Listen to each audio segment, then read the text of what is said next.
सध्या हे खूप जास्त ट्रेंडिंग आहे, तर म्हटलं चला आपणही करून बघूया, तेवढीच काहीतरी वेगळी मज्जा.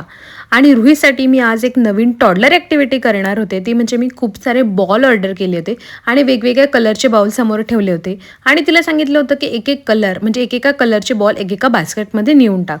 सो त्याप्रमाणे ती स्पून मी तिला दिला होता आणि त्या स्पूननी ते घेऊन तिथे टाकायचं. असा हा गेम होता आणि ती खूप छान खेळत होती आणि तिला भरपूर मज्जा पण येत होती. सो स्पूनच्या ऐवजी रुही हाताने घेऊन टाकत होती, पण तरी पण छान खेळत होती.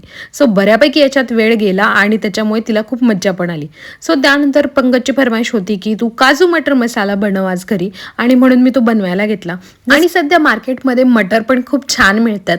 सो मी भरपूर मटर यूज केले. मटर मसाला जसं बनवतो तसंच, फक्त काजू मस्त फ्राय करून घेतलं आणि जसे आपण कांदा टोमॅटोची प्युरी करते त्याच्यात थोडंसं मी काजू पण ॲड केले आणि थोडासा पुदिना, थोडीशी मलाई त्याच्यात ॲड केली. त्याच्यामुळे त्याची टेस्ट काही वेगळीच झाली. त्यानंतर रुही पण मस्त जेवून झोपली आणि आजकाल हे नवीन सुरू आहे की तिच्या एक प्राण्यांना नाही तर सॉफ्टवेअरला घेऊन ती झोपते. सो असा गेला आजचा दिवस. भेटूया नेक्स्ट व्हिडिओमध्ये. बाय.